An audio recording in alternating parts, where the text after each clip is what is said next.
Hey everybody, I want to talk about taxation and your required minimum distribution. This is my topic of the month, required distribution. So if you're looking for our classes, every month we do a different topic.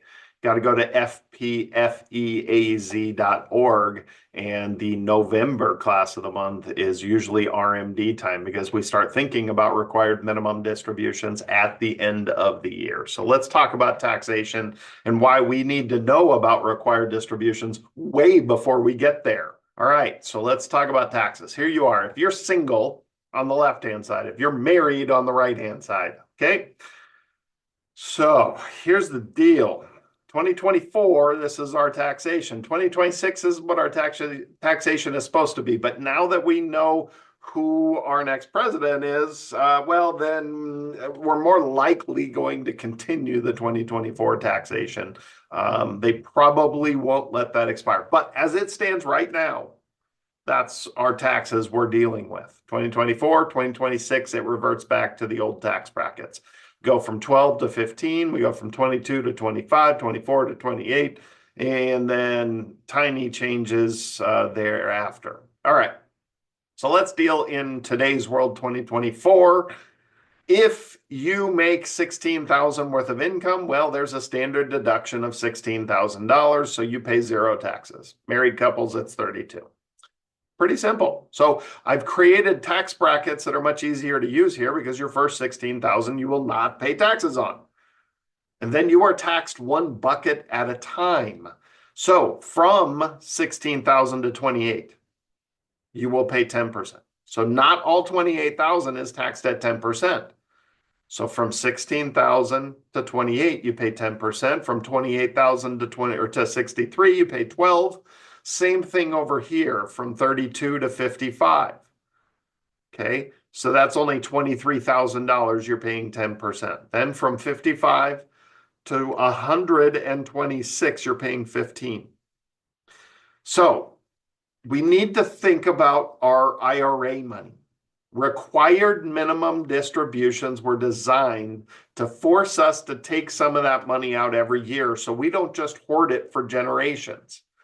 Okay, that's why this stuff is out there. Okay, required minimum distributions are logical. Whether you like them or not is a whole nother conversation. They are logical. They do make sense. We don't want multi-bazillionaires hiding money in IRA status and never paying taxes on it. So this is the format that they use to force us to start taking money out and paying the taxes owed on them. So since we know this, we have to think about this and be as proactive as possible. The mantra is very simple and very logical. Defer taxes when you're paying higher taxes. It's very obvious, right? When you're in high tax brackets, and for a lot of people, I just say, look, if you're paying for most everybody, if you're in the 30+% tax brackets, that's considered higher taxation. You want to defer. You want to do the best you can to pay taxes on the least amount of money every year as possible. Okay? But certainly if you're in the 10 and 12% taxes, that's considered lower taxation. So the mantra then is withdraw and pay when you're in lower tax brackets. And I call the 20 range the gray area.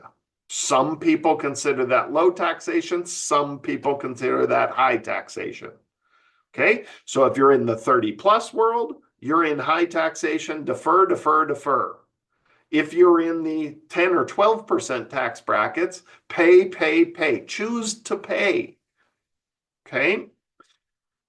So once we kind of understand that, then we need to think about, okay, when we go off and retire, whether you're retired or not, what is the amount of money you need to enjoy that retirement? Okay?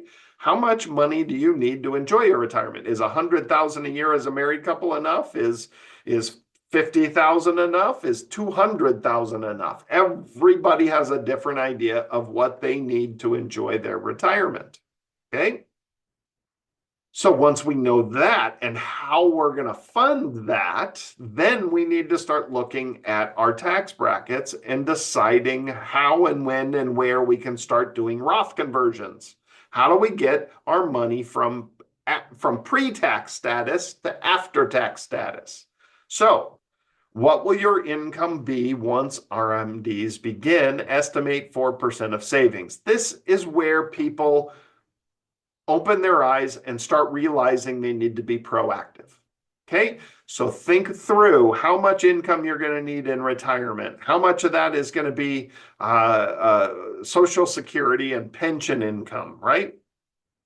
I meet lots of people, married couples, 100,000 a year is a good income. Okay, that's wonderful. Let's use that. So let's say Social Security and pension cover that 100,000, and your required minimum distributions are going to be 50,000, 4% of your savings, 4% of your IRA savings. It starts at 3.6, but it gets bigger every year. So just use 4% of your IRA savings. And don't forget, your IRA savings is going to grow. So between now and 73, when required minimum distributions begin, some of you are going to be at 75, your money's going to keep growing. So if you keep pulling out, but it keeps growing, you're going to have a bigger required minimum distribution. So if you have $100,000 in income that covers your enjoyable retirement, and then all of a sudden you're going to have another 50,000 in required minimum distributions in the future, that's going to push you into higher tax brackets, and it might even cause IRMA to kick in, which is another wonderful acronym we have out there. And basically it means you're going to have to pay more money on your Medicare premiums because you make too much. Well, this is a problem. I am okay if you told me you need 150,000 a year and your RMD plus your income is 150,000 a year. You need to go enjoy your retirement.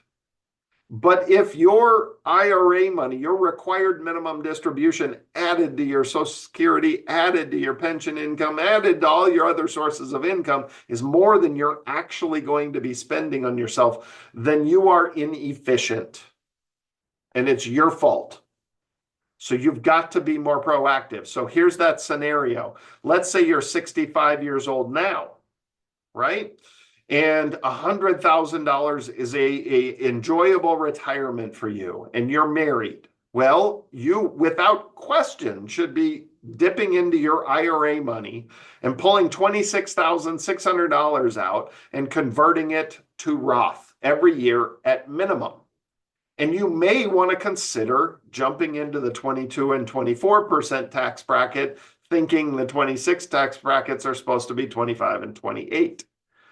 No, depending on how big your IRA money is, you might want to be more aggressive. Another thing to think about is who's going to inherit this money? Are your children doctors making $500,000 a year? And if you give them all this IRA money, they're going to get blasted in 30+% taxation. Maybe they would prefer you pay 22 and 24% so they don't have to worry about the taxation. You get it into Roth and nobody has to worry about the taxation on it ever in the future. So there's lots to think about, but you have to be proactive because the longer you can stretch this out, the better off you will be. The day you retire, typically your income goes way down. You were working your prime earning years of your life, and all of a sudden you go down to no income, and you might delay taking Social Security just so you can get a bunch of that IRA money converted. You really have to have a plan, and you really have to be proactive. There are too many people out there that are ostriches. They literally just stick their head in the sand and think it'll fix itself. Okay? Roth should be used properly. Roth should be used to your advantage. And you have to understand that basic mantra of when you're in higher taxation, you want to defer taxation, meaning traditional IRA, 401k savings. But the second you are in lower taxation, you've got to be more proactive and start taking money out of that IRA and converting it to Roth. So how do we get money in Roth? Well, there's lots of different ways. Partial conversions. Well, that's Roth conversions. And I say partial conversions because people need to understand you do not have to convert all the money all at once. You can do little bits at a time. That's way better. The more you spread it out, the less taxation you're going to pay.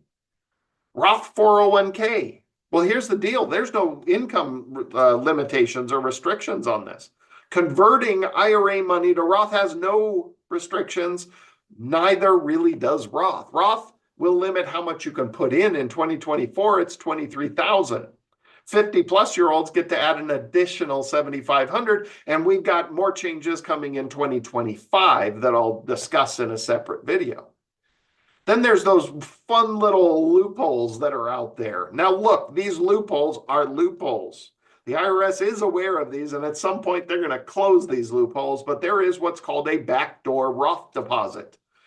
There's no income limitations on this. None.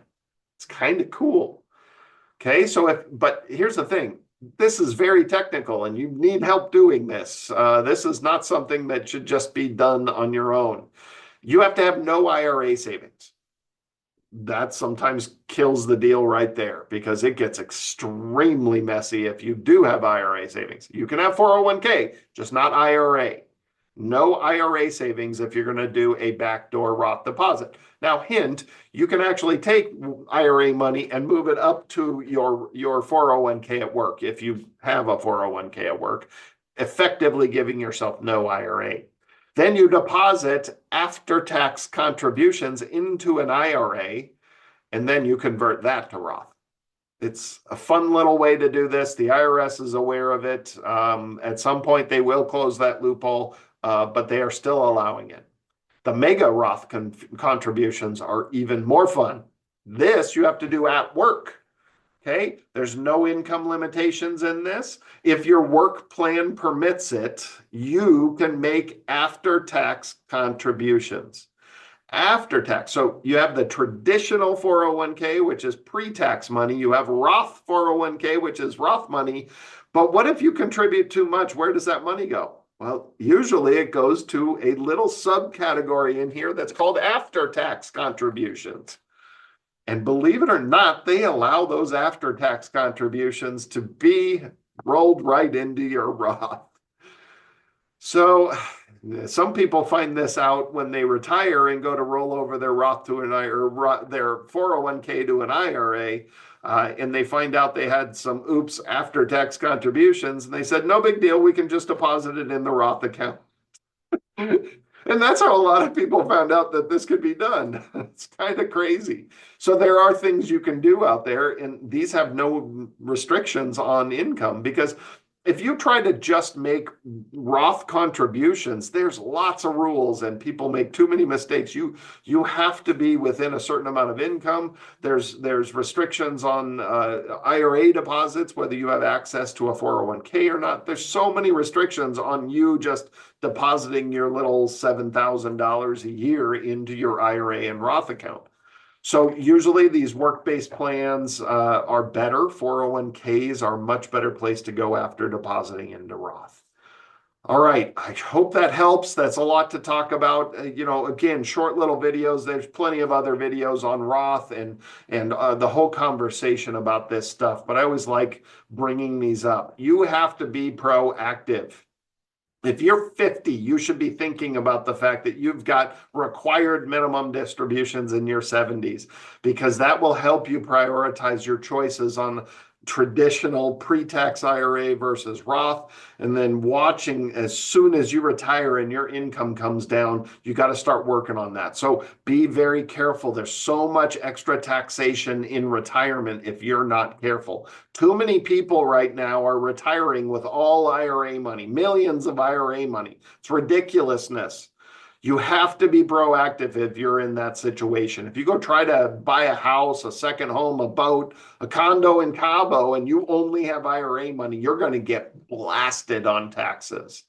So proactive behavior. Know that they're going to force you to start taking money out of there. If you do nothing, you're going to pay the piper.